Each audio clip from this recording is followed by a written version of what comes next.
See my notes on Deadpool versus Thanos. There aren't any. Don't need them. All right. I just thought it was funny. I still have a note card. Hi, welcome to Comic Talk. I'm Josh. And I'm Drew. This is our weekly pull list review for September 23rd. This is another kind of short week for us. We didn't get a whole lot in, so let's just jump right into it. Deadpool versus Thanos, number 2. DPVT. Yeah. So this is by Seeley Boondock and Redmond. This is the second issue of this little mini-series. I guess this is like a Deadpool Secret Wars thing. It doesn't seem to be part of it, but it's running really sort of congruently with it. Well, Secret Wars is ending. I think this is just a short series that happened to come out around now. I don't know. It seems like they're always coming out with a new Deadpool short series. As soon as one is about over, another one starts. And I guess the Secret Wars one is about done. So It's time for another one to come out. Yeah. I may have asked just so you could tell me that I was wrong. And you should do that more often. Seemed like a good approach. I don't know. Because the world's like flat, right? No, it's not, actually. Really? Yeah. You didn't really put as much thought into your answer as I did mine. You're right. I feel like I'm kind of getting ripped off. Anyway, so plot of this is they're basically just looking for their Lady Death. Right. The feel of this reminds me in a way of Cable and Deadpool. Thanos is the straight man. Mm-hmm. We got Deadpool as the comedic relief. I didn't feel like this was as funny as the first one. I was kind of let down in the humor department. I didn't either. It was a bit more Thanos-driven, which was a surprise. Mm-hmm. And Deadpool was a little wackier this issue as well.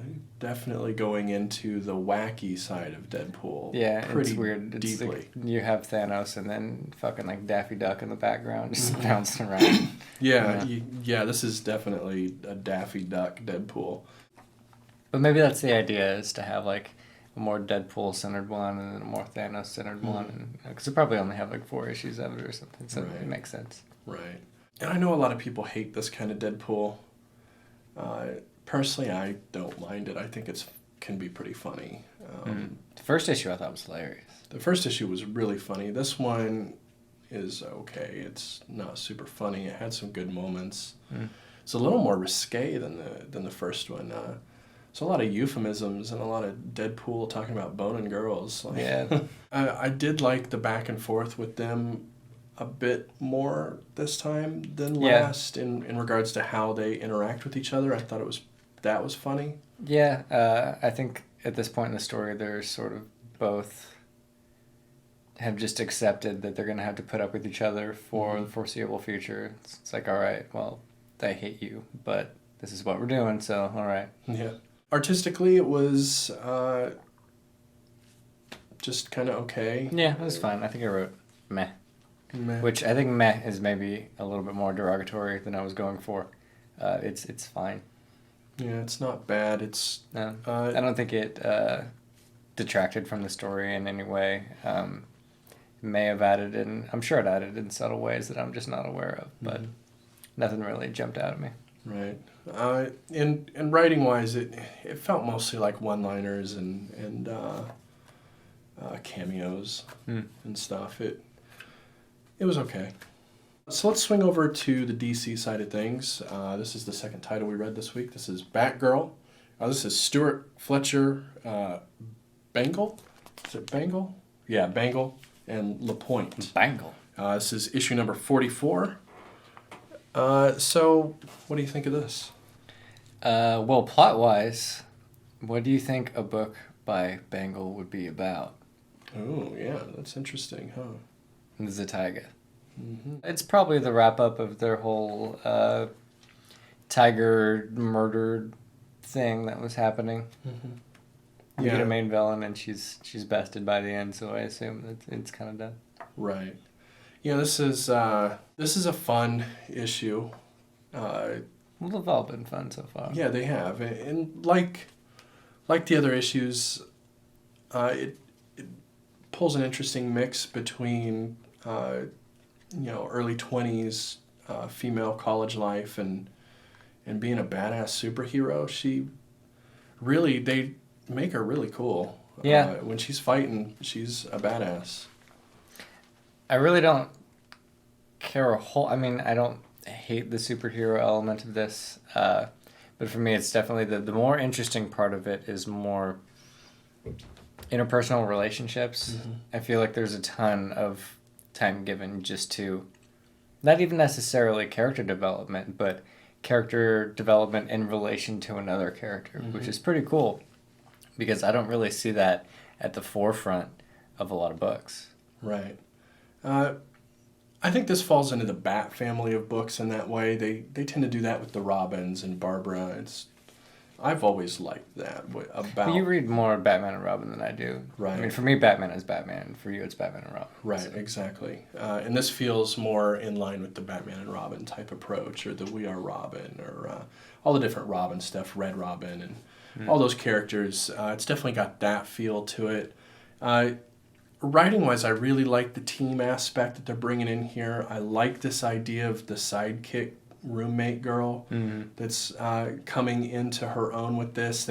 That was interesting. That was an interesting twist. Right. They started with that last issue, and I was excited to see how that came about and what came of that. And then we get to see a little bit more of that here. I think even in the issue prior to that, there was starting to be some seeds planted. So it's been a storyline in development. Mm-hmm. It's pretty cool. Yeah, and this has me pretty excited for where they go from here as well. But to not sidetrack too much into what may happen in the future, the big thing about this book that I love is the artwork. I just can't get enough of the art style here. It's not beautifully rendered art in the way, say, our next title, Weirdworld, is rendered. I don't love it in that way, and I don't love it for being particularly incredible panel work or anything like that. What I love about it is the way the characters are drawn. And I think I talked about this a little bit last time. But this one, I thought, took it up even another notch. The action and fight scenes are awesome. The way, there is a little bit with the paneling where panels overlay on top of each other a little bit, where we see in the foreground and the background. Yeah. There's panels behind other panels. Here and there, yeah. And not a lot, but enough to pull you from one into the next. That's pretty cool. But mostly just the weight of the characters, the posture, the movement. You really get a sense as you read this, the characters themselves and how they move and interact with one another. Not only in the action scenes, which I think are really good. I think this has some of the best action and fighting scenes I've seen. Yeah, I mean, it's cool. And stuff for a while. We get pages worth of this stuff. Yeah, I think my main criticism of the hero aspect of it is just that I don't feel like I really hated the villain particularly by the end of it. But yeah, absolutely. The portrayal of all the fight scenes and stuff is pretty cool. Yeah, I think it's a really good action comic. But also, just the interpersonal drama, I think, gets ratcheted up a lot by the artistic work here. I think sometimes the coloring could possibly reflect it a little bit more, because they do have that sort of two palettes that they're working from, and one of them is essentially like ABC Family plus like the New 52 Flash, like a bunch of oranges and pinks and a lot of whites and things even like fading into white a lot, and then there's the darker like I Am Batgirl palette. But sometimes like some real stuff is happening and they're still using the lighter palette for it, and it doesn't seem to have the same weight that it could possibly have. No, I agree there. To be clear, it's the pencil work that I love here. It's the actual penciling and rendering of the characters. The coloring, I could take it or leave it. I agree, it's a little off. It's a little light, too. It almost, sometimes it feels like it didn't get printed all the way. Like, when your printer's almost out of ink, it kind of feels like that a little bit in there, which was weird and a little bit off-putting. But, like, the weight of the characters themselves, there's a point where she's confronting a guy because she's found out that this guy was helping the villain, and he's sitting in a chair, and he's sort of has his head in his hands, and he's upset, and she's being stern but trying to be comforting at the same time. And the way it's portrayed, you couldn't have given that impression from just the dialogue, but the art and the way it's portrayed and how that was very cool. How she stands and sits and interacts how he with reacts him. to it. And, you get a very clear feel of not only their relationship but what she's trying to do, and you get the tone of her voice just from her posture. Not to mention, I think a lot about the character of both people, because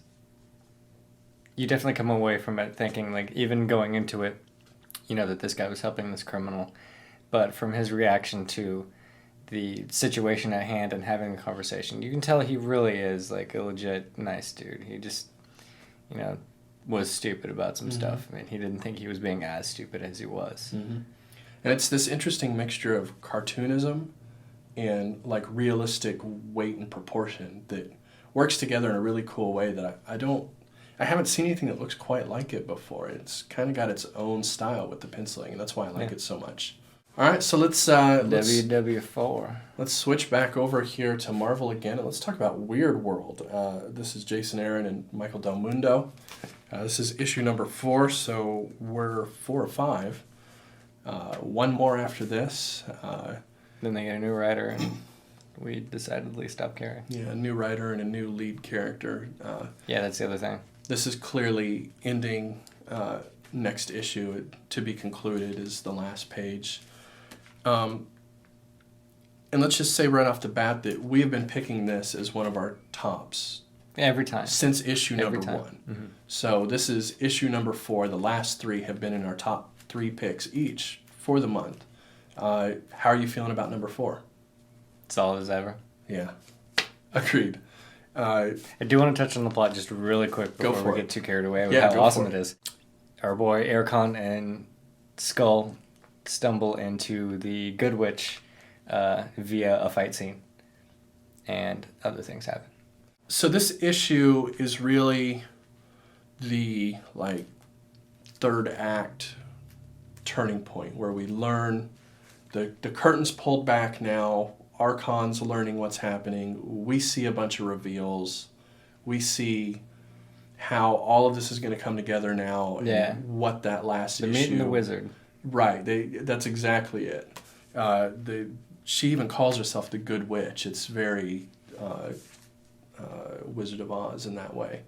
In a lot of ways, we're moving back away from the soliloquies and such that we got maybe in some of the earlier issues, and we're getting more of a story here, more of a classic narrative form happening. I feel like it was still pretty strong, though. Oh, yeah. I still had a great sense of how he was reacting to all of these monumentous occasions that were happening, kind of one after another. I didn't really feel like it was at a loss for inner monologue or exposition or anything else.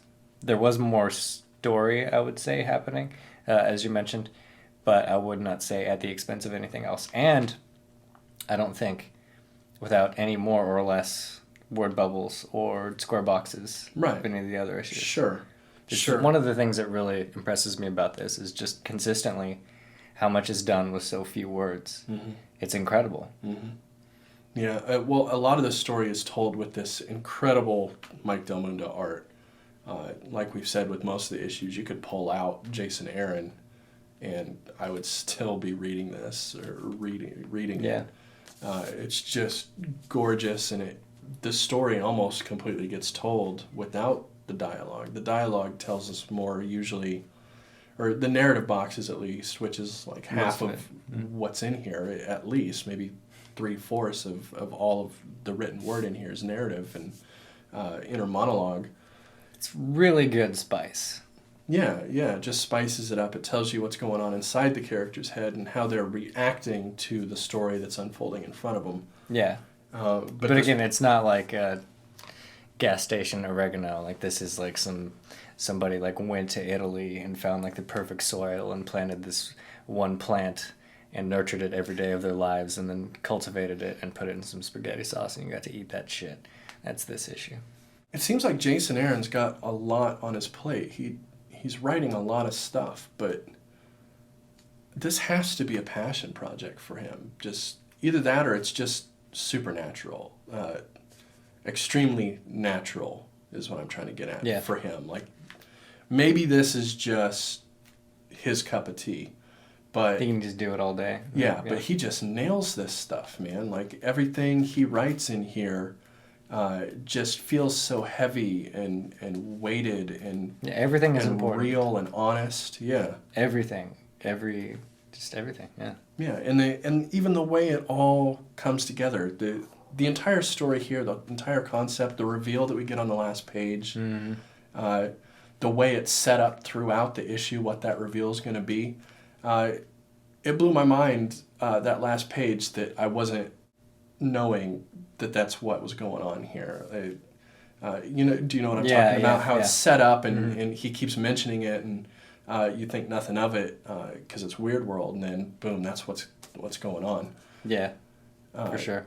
Even when they were hinting at it, I was like, oh well, that's silly and irrelevant. Right. But it wasn't. But because so many things are silly and irrelevant. Like, even with us doing this, it's not a spoiler because they're going to read through this and they're not going to know what we're talking about because there's so much strange shit that happens in this all the time. It's Weirdworld. Yeah. It's the weirdest world. Yeah, and yet... we get another shitty cover, and yet... Yeah. Well, I don't know. This one's kind of okay. Yeah, we get the hint of the Man Things here, which is kind of cool. By the way, isn't that a DC property, the Man Thing? No. I thought it was. No. I thought they had Swamp Thing and Man Thing. Maybe. I don't think so. I don't know. This is a better cover than some of the others that we've had on here.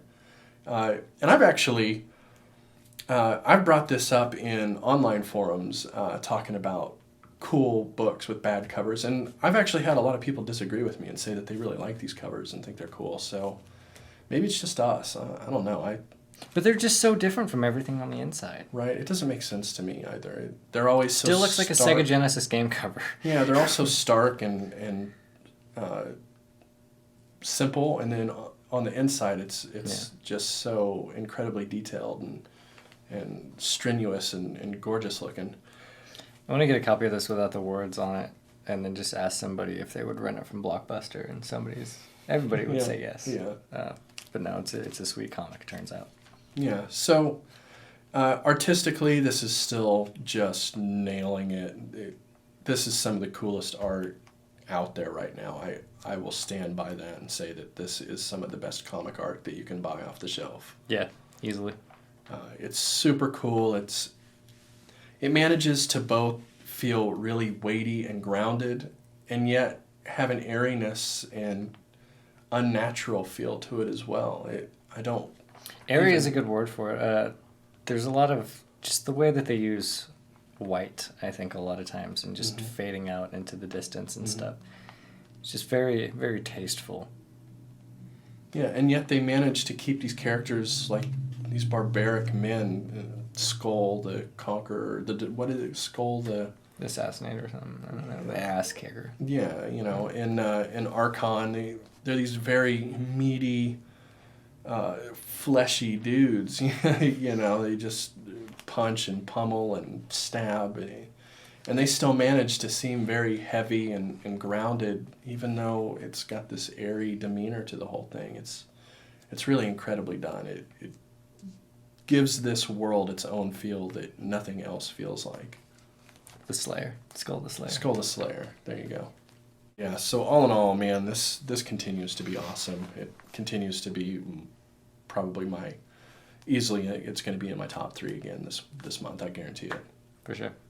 Which is coming up pretty soon, so stay tuned for that. Yes, it is. All right, well, that's all we had this week, so that's going to conclude this for us. Go ahead and hit the subscribe button if you enjoyed the content. We have a lot of content coming up in the next few weeks. Yes. This Monday we have our review of The Fade Out. No, that's Friday. Okay, hold on. We'll just pull it back. Okay.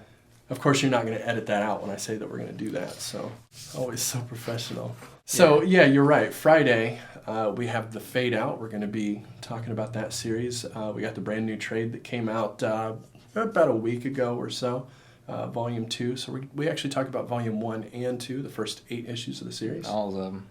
all of them. That's Ed Brubaker and Sean Phillips. They've been working together forever and In case you didn't know. putting out more awesome shit. And then Monday we're going to talk about Gotham Central. We're talking about that one because we got Gotham coming back on TV, and it's pretty much the closest thing to Gotham would be Gotham Central. So we're taking a look at that. That's Greg Rucka, so that'll be badass. And then we also have extra trades that we're going to be looking at for all the other shows that are coming out, specifically the DC stuff, Flash, You got some and Green Arrow. Arrow. We're going to be doing multiple Arrow titles. We're going to be doing multiple Flash titles. And we also have our monthly pull list review where we rank our top and bottom. All that's coming out in the next few weeks. It's an exciting time is to be what alive. I'm saying. It's going to be great to be a fan of us, all of 4 of you. So go ahead and subscribe below, like I said, so you can get all that content in your feed. And like this and give us some comments. And by the way, that new Marvel stuff's coming up. So if you want to get one last hurrah in for something that you think we need to be reading, it's kind of your last chance to convince us that we should be reading it. So we'll Don't look fuck it forward up. to that as well. Other than that, I think that will do. So have a nice morning or night or afternoon or whatever it is. I don't know when you're watching this.